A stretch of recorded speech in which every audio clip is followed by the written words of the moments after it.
Hello, I'm Big Clingy. Welcome back to Heroes of Light and Shadow for Chapter 10X, The Mask Laughs. Hello, I'm Big Clingy. Welcome back to Heroes of Light and Shadow for Chapter 10X, The Mask Laughs.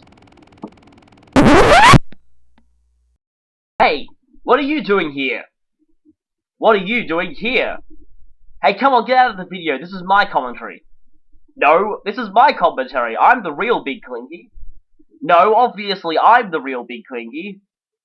I'm the real Big Clingy. Alright, that's it. Okay, I'm gonna have to resolve this the hard way. Hello, excuse me. Yes, is that who I think it is? Yes. I hear you're an expert on clone infestations. Right, I've got a clone infestation, on my, side at the moment here. What would you suggest I do? Uh-huh. Uh-huh. Okay, you want me to get them all into one area, right? Yeah. And then what? Okay, I gotta find the real one? Okay, how do you suggest I do that? Wait, you want me to what? Sorry viewers, excuse me for 1 second, this might actually take a while.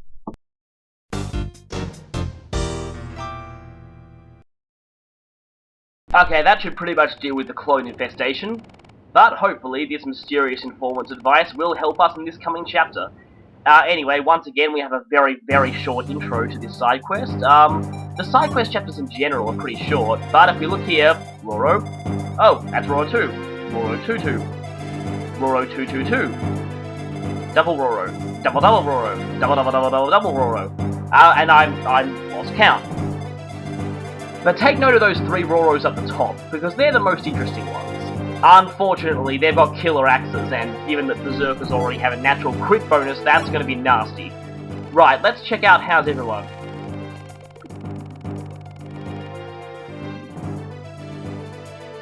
Interesting, is he admitting that he's got a little rusty, as in his growths kinda suck? Ah, hey, I got some experience with Mary Sue. It's not much, but anyway. Oh, what is it with everyone training today? Oh, she gained a lot. Alright, this I believe is a stat boost. Sadly, I'm not going to be using her in this chapter. Oh, hey, more. I'm not going to be using you in the coming battle or the next one, but it's a nice sentiment all the same. Anyway, whoa, I've got some third level conversations here. Yeah. I'm actually not going to be using Sheeta in this chapter, sadly, because with all these axe users, I don't think the lance user's going to do well. Anyway, apparently we're supposed to rescue Horus in this chapter. Do we have to? He was kind of a crappy pre-promote in the last game. But oh well, you know, we're character perfectionists, we recruit everyone. Right, now it's time for something interesting. Katria and Mary Sue 3. Yeah, in this one we find out, just what, well, actually, it's still not explicitly stated, but it's pretty obvious. Well, then again, I mean, she is broken as all get out, of course she should be pushing herself beyond her limits, but then again, Katria is too, so, yeah. Well, I guess, yeah, it is true about the enemies becoming stronger. Oh boy, they'll get really strong in the next few chapters. But anyway.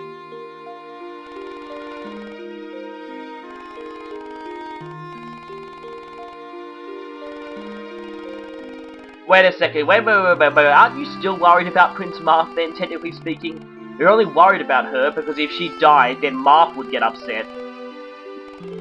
Yeah. Oh, at least that's pretty nice. At least we know they're friends now. Well, they probably always were, but anyway.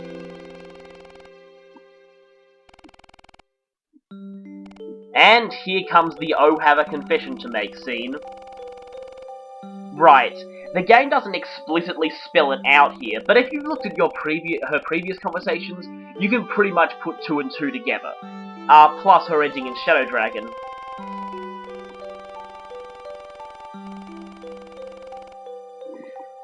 Yeah, that doesn't sound good.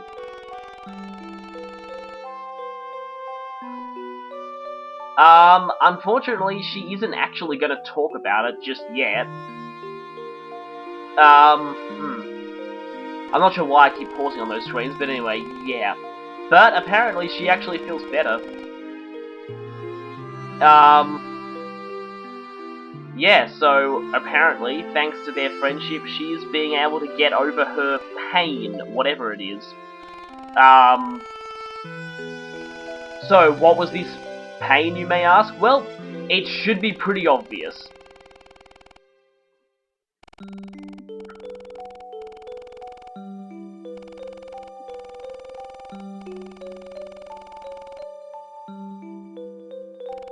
Maybe one day.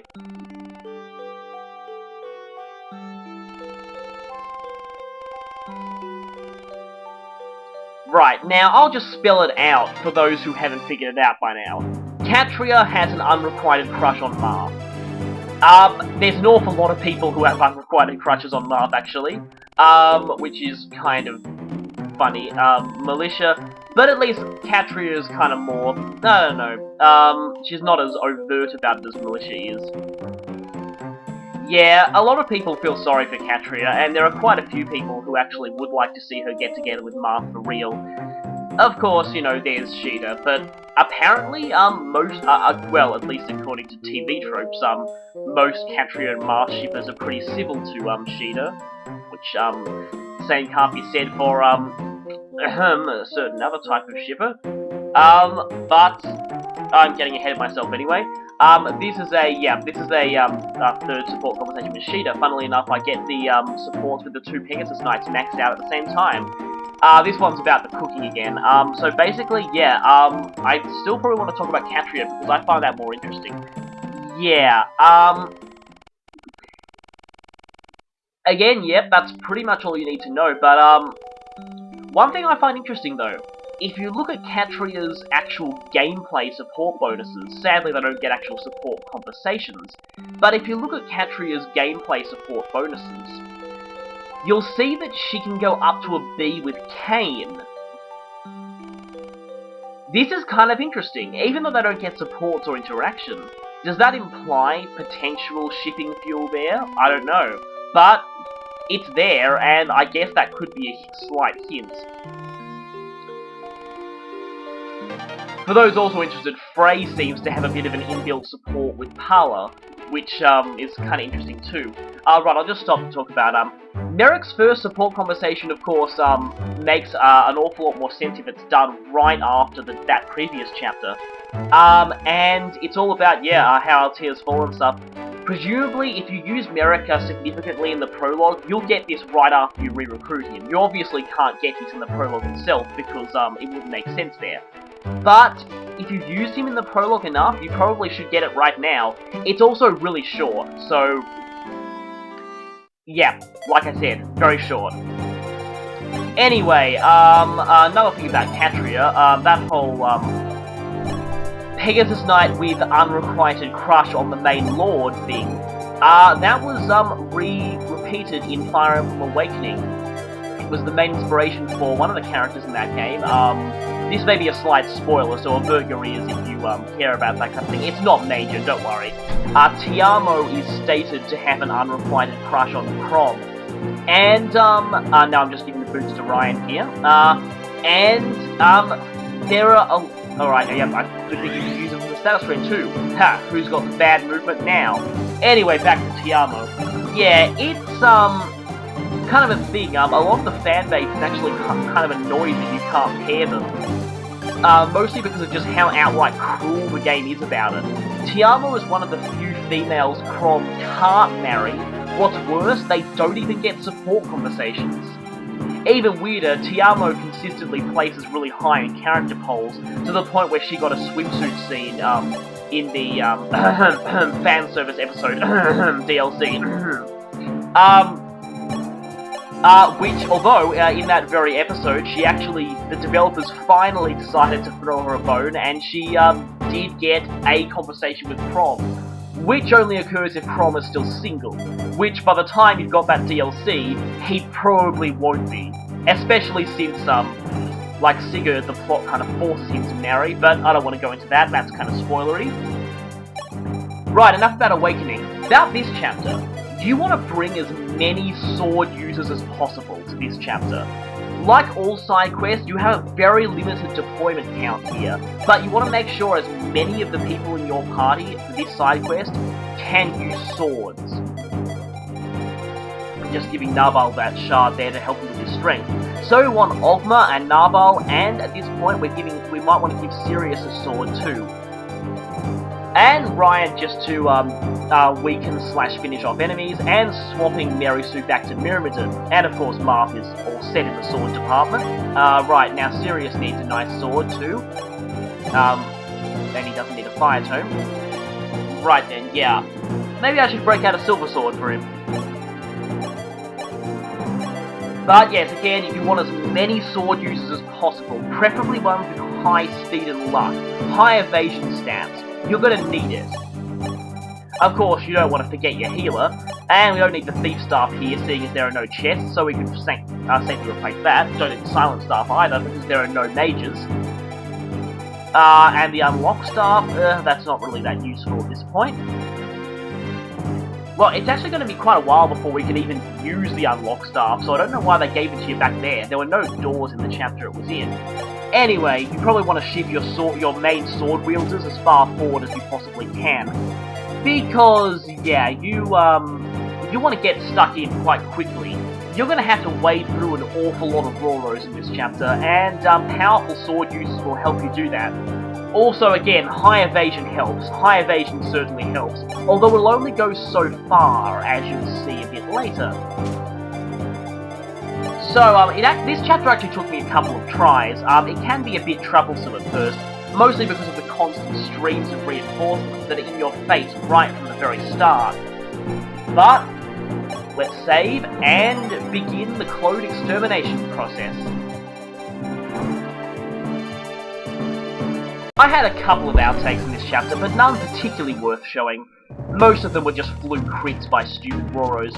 Yeah, being berserkers, that kinda happens.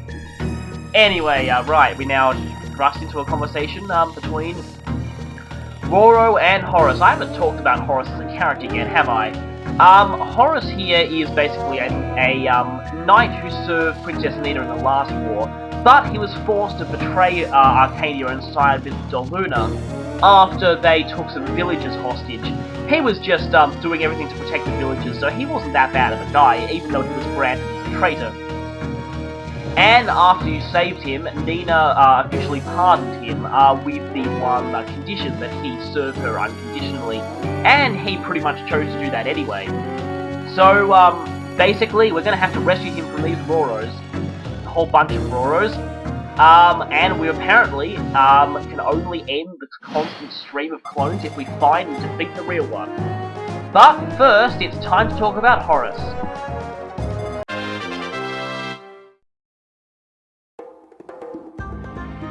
Just like in Shadow Dragon, Horus joins as a pre-promoted general.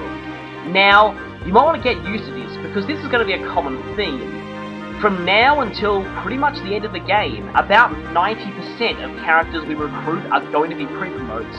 And that's probably why there are a lot of fans who believe that on the higher difficulties, most characters who join after Elrond are pretty much worthless. But does Horus fit into that group? Well, not exactly. Horus may not be great, but as you can see there, his growths actually aren't that bad, and if you look at his averages, they're not too bad either by pre-promote standards. In particular, that defense growth is absolutely ridiculous. It's higher actually than both Roger and Drow, which unfortunately is kind of mitigated by the fact that he's got less levels to make use of it, and his base is, well, it's actually pretty decent for this point, but a promoted Roger or Drow will probably outclass him in that in the end. But still, a pre-promote who averages at almost their cap in defense, especially when that cap is 30, that's certainly something to write home about, and that definitely means that Horus certainly is not worthless.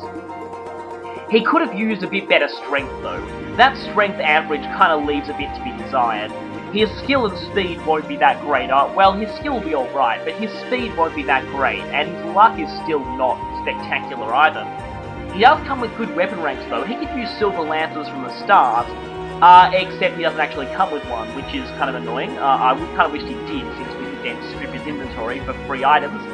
But, anyway, so to sum up, Horus, as far as pre-promotes go, Horus is not bad, and he kind of joins at an alright time, and he's got okay growth rates. Not okay, actually pretty good growth rates.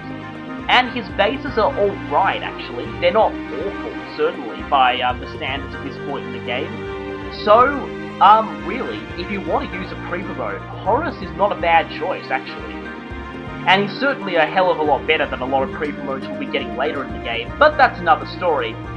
He's also probably better than he was back in Shadow Dragon. Back then, he was basically just another throwaway pre-promote you gotta kill about 30 guys to get. Fortunately, you don't have to kill anyone in this chapter to get him. Well, hopefully. Right then, let's get back to rescuing him. Now, about completing this chapter, see those 3 Roros up the top? One of those 3 is the real Roro. To finish this chapter, you have to kill that guy, the real Roro. However, there is no indication whatsoever which Roro is the real one. And unlike with the Garnet clones back in Shadow Dragon, you can't use the Earth Sphere to quickly find it out. 1, there is no Earth Sphere yet, and 2, these guys will all take normal damage from it anyway. So, the only way is with trial and error and luck. So, unfortunately, this is going to be annoying. So you'll have to weather the storm, as it were, of reinforcement Roros until then. You might want to, though, send a team up both sides of this place, because you want a contingency plan in case the first Roro you hit turns out to be a fake. Once again, there is no indication of which Roro is the real one. And at this point, you probably want to keep away from Horus, because they all have hammers. Fortunately, hammers have ridiculously low accuracy, so, against most sword wielders, you should have no trouble against these guys. And considering it's only turn 1, you can easily just restart it if you get unlucky and one of your guys gets hit. Now, about the reinforcement Roros. See what I tell you about hammers having crap accuracy?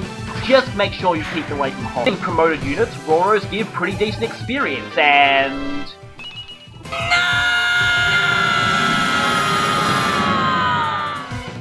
Oh well, it had to happen sometime. I'm glad I finally get to use that clip, actually. I never would have guessed Mary Sue would be the game's first no-up, though. Anyway, actually, I think I'll talk more about the reinforcement Roros later. Just, know for the time being that, all the Roros use the boss theme, which is pretty cool. But here's something you might want to know. But, keep that in mind. The reinforcement Roros carry devil axes. This is actually very, very bad. And for one reason I didn't realise until I started playing this chapter. Devil Axes have freakishly high accuracy in this game. They actually have a base hit rate of 100. That's crazy for axe standards. In fact, it's crazy by the standards of any weapon, really. Yeah, actually, Mary Sue can actually talk to Horus for a bit of a conversation. I was more desperate to get rid of the Roro bosses first. But anyway, Devil Axes. Yes, the Roros can suicide with them, and yes, it's hilarious, but just be careful. Devil Axes have a very high hit rate in this game. Again, and for enemies, that's a really big deal. These guys will be hitting you for usually like 80% chances, and they do an awful lot of damage, so you gotta watch out. Roro sides 2. I'm getting really lucky here. And oh, crap. Guess not quite so lucky. Come on, first non-suicide. Oh well. Now, something you probably want to know about the reinforcement Roros. They show up every turn, they always show up from those 4 spaces you saw them appear from this time. Hey, Roro sides 3! Anyway, you cannot block off these guys like you would normal reinforcements. I learnt this the hard way, so don't make my mistake. If you try and have your units stand on the spots where the reinforcements spawn, they will spawn anyway at the nearest available spot instead. Yeah, so you can't block these guys, unlike normal reinforcements, so they're a little special. So again, you need to watch out for that, and in that case, it's probably in your best interest to finish this chapter as soon as you can. The Roros may provide good experience, but you're not going to last long, but they're probably going to wear you down eventually. But once again, yeah, they provide some pretty decent experience, but you got to watch out. See there? 66% hit. that was with a support bonus and very high evasion. Yeah, that's nasty. So, even though the Roros could, commit hilarious suicide, they're still quite dangerous, and again, you want to finish the chapter before they overwhelm you. So, how do you finish the chapter? Well, what you have to do is you gotta kill the real Roro. But which one of these three is the real one? Well, it's kind of difficult to tell. Random note also, they all have the same boss quote, and they also have differently generated stats. Oh, well, gone, and hey, guess I lucked out. I got really lucky that run. Yep, that one was the real one. It's randomized every time though, so don't think you can repeat my moves to get the same outcome. I'm pretty sure it's random every time you restart too, so I just got ridiculously lucky that time. Well, apart from Mary Sue there, her level up, I mean. I actually got a pretty lucky run there. No fluke criticals from Roros, 3 Roro sides, as I like to call it, and, I got the real Roro in one. But usually it doesn't go that well. I had Narbal on hand as my backup plan. If Mary Sue failed, Narbal would try and get the second one with the killing edge. Although I've had times where the middle Roro has been the real one, and that's probably the worst possible outcome, because you actually have to kill one of the side Roros in order to get to him. But, anyway, right then, we saw a bit of a conversation there, and it's never quite explained exactly where the Roro clones came from. But, considering there was someone in the previous game who had clones, it's safe to say that cloning magic does exist in the FE universe, and Roro could have used that. But Jagan has another theory. Jagan believes that the Roro clones are in fact all different people. They were all orphans, raised to think and act identically. That's kind of a scary thought. So in other words, it's actually just a bunch of different people all raised to be exactly the same person. Anyway, here we've got another one of these appearance things. We've got a question that asks if Merrick wants to put on this mask. It's different to the Roro masks, but anyway, I guess it's a nice addition. Now, we're back at the Assassin's HQ for some Evil Council of Ominousness action. Why does every RPG have something like this? Anyway, now we finally meet the Assassin's leader, Eremia. We heard about her before, but this is what she looks like. And so apparently, yeah, they're going on about how they lost Roro. Yes, Roro is gone, and we're not going to have to deal with him again. We've finally taken out one of the assassins. There's just 3 to go. The ones left are Klein, Katria, and Eremia herself. But Klein is going to come after us right now. Now, you see here a bit of Eremia's personality.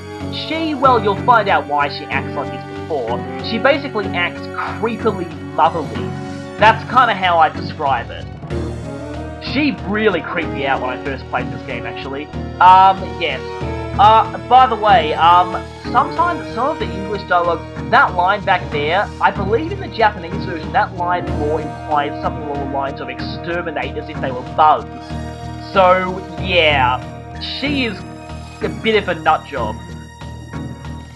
So apparently she's gonna have all the clones killed, now that the real one is gone. Yeah, you don't want to mess with her. And if Mark's got someone like her wanting him dead, that's a scary thought. Yeah, they kind of get across Eremia's kind of creepiness, but enough of that. Next time, we'll be going on with the main story, leaving the assassin plot on hold for the time being. When we go through a part of the game, that's one of my favourites and one of my favourite sequences and chapters in the whole Fire Emblem series. Next time, we take on a series of chapters I like to call Unrequest. We'll see you then, and it's going to be epic.